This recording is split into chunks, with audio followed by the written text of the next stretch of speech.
All right, fellas, for today's video, we are going to be going over a couple tips and tricks on how to maximize your yields and your profits in Farming Simulator 25.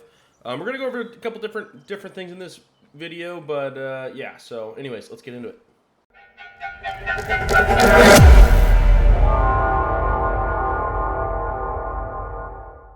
All right, guys, so for the first tip here, it's a pretty simple one in theory, but it's a little harder to do in practice. So what am I talking about? I'm talking about keeping this combine running 24/7. That is the goal of your farm, okay?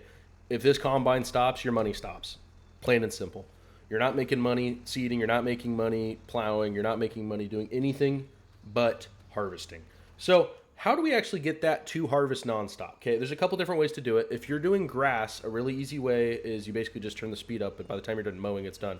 But when you're doing a grain crop, how I like to do it is I like to have at least enough fields for every job you need to do. So what do I mean by that? Obviously, you have this one here, which is, harvesting. That's the first job. But the other two jobs that come with the base is you have to cultivate and you have to seed. So I typically just have these two also running in tandem, right? So I don't know why he stopped. But as this guy's harvesting, I want my cultivator to be going and I want my seeder to be going. So basically, by the time that this guy's done harvesting, my seeder's ready. I can sleep, I can grow it, I can just run the harvester again. Okay, this harvester shouldn't stop. Okay. On top of that, typically speaking, these tractors are going to work a little quicker than your harvester, which is good because it gives you a little bit of downtime to kind of like manage your farm a little bit and that sort of thing. But long story short, keep the combine running. That is the first tip. All right, so the next tip I have for you guys here is to optimize your rigs and optimize your time as far as, weeding and fertilizing. So in this example, I'm going to have weeds on. If you don't have weeds on, not that big a deal. Okay, just do this with fertilizer. But basically what you're going to do is you're going to set a rig up like this. So you're going to get any tractor. I like the Argo Star.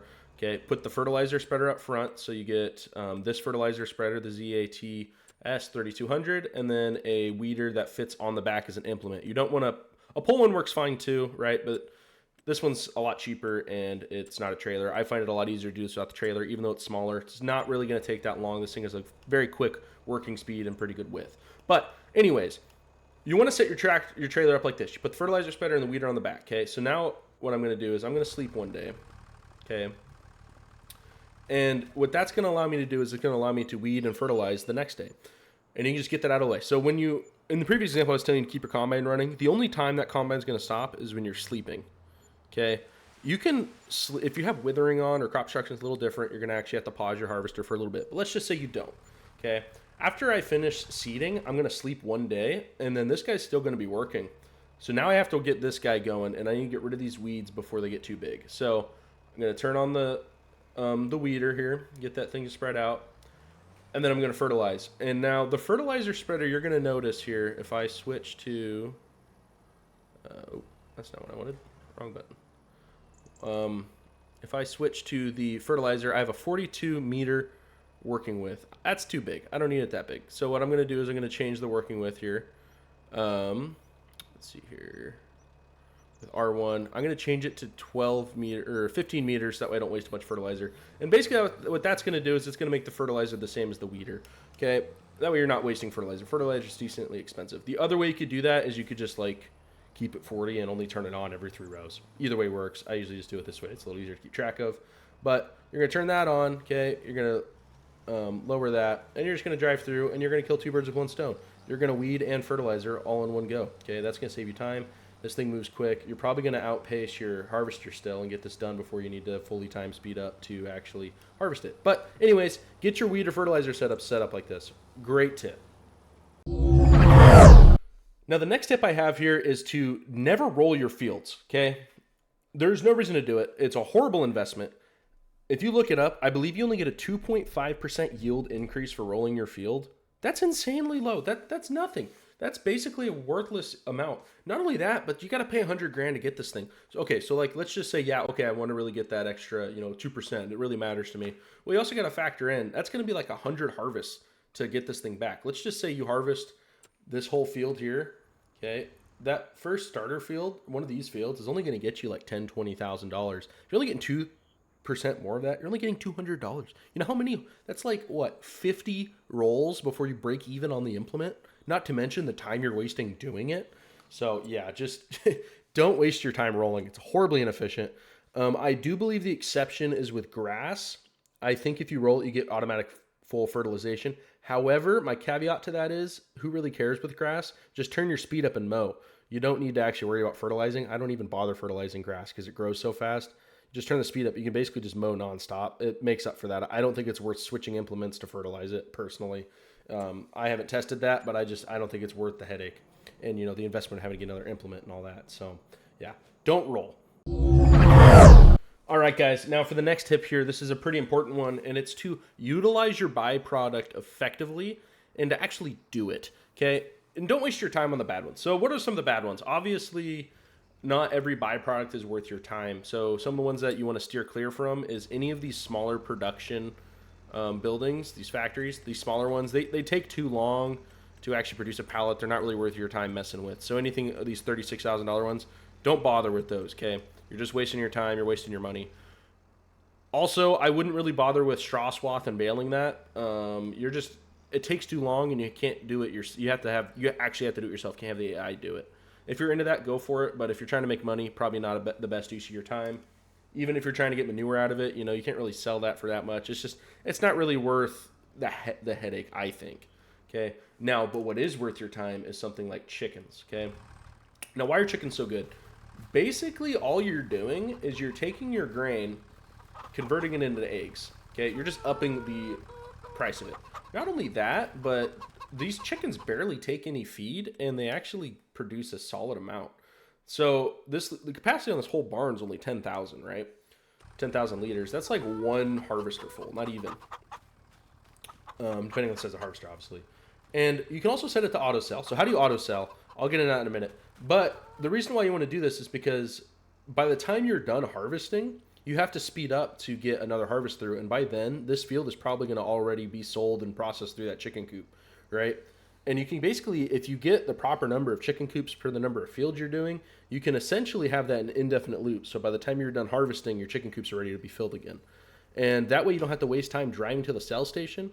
You also get more money per liter. You don't get that much money from selling a harvester full of wheat, but you do get a good chunk of money selling a harvester full of eggs. Okay, so all I have to do here is go over here and I can just dump this out at this chicken coop and it's going to just turn into money. So over one day, this chicken coop has got me $1,800. So in the time it takes to grow the wheat field, I'm going to make 10 grand off of that. All for less than, you know, a full, that was off that was off of like 6,000 liters. It wasn't even a full harvester. Okay. So you'll be earning a lot more than you'll be putting in, more or less. So don't worry. Just do the chickens. Trust me. They'll make you money. I haven't done the math on exactly how much you'll make, but you will profit from them. And if you need to set it up so it automatically sells, it's easy enough. Basically, all you have to do is take a kiosk, okay, the selling point kiosk. Okay, I already have one here, so I'm going to sell it just to show you. You're going to take a farmer's kiosk. Oh man, this is janky. Small farmer's kiosk, and you want to overlap it so that the little like yellow and black spots overlap. Hit Y or triangle or whatever it is on PC. And you can overlap the sell point and the exit point of the pallets. You just place it there. And then as this chicken coop produces a pallet of eggs, it's just going to sell it directly, okay? Saves time, saves money. It's going to pay itself off pretty dang quick. And like I said, you can expand this and have, you know, 2 operations full of chickens. Not that hard to set up. You can also set up trailers to just automatically dump into it too. So it's super easy to just kind of keep automated and full. And it's just a good way to, you know, maximize your profit. Am I saying you have to sell all your grain in here? No, you can sell as much as you want normally. I'm just saying it doesn't hurt to have a couple of chicken coops, you know, to kind of increase your money here. So yeah, chickens, they're pretty cheap. I can buy basically a full pen of chickens for, you know, 20 grand. And this thing's going to produce, you know, 20 grand in, you know, 2 months. I mean, it's not going to take too long. So yeah, utilize chickens, utilize some other byproducts, stay away from the ones that don't make much money, and you're just going to maximize your profits that way. And my next tip for maximizing your effectiveness is to make sure that you're buying effective planters and seeders. What do I mean by that? It's a little easier to find them in the planter category or the seeder category. The planters, not so much. Only the expensive one does it. But you want ones that do multiple jobs. So this one here, I think it's this. Which one is it here? These ones here, you can not only can you plant, it also directly cultivates, so you don't need to bother cultivating. And a lot of these hold fertilizer as well, right? So you can get this thing and it will hold, actually, let's just see here. Yeah, this one here, it will fertilize, it will seed, and it will cultivate all at once. You're doing 3 steps at once. Why wouldn't you buy this thing? Even if you have to spend more upfront money, it's actually going to be less. Okay, this is a 6-meter working width for $116,000. If you just got the normal seeder, that's the same working width. Actually, I don't even think there is one, but let's just say you get the cheaper option here. It's still $90K. It's a little big. Yeah, 6 meters for $90K. You're basically at the same price. Okay, these ones are half as much, but you know they're smaller, and you'd also have to buy fertilizer, and you'd also have to buy a cultivator, and more importantly, you have to waste time doing that. Okay, that's going to take a lot of time. It's going to waste a lot of effort.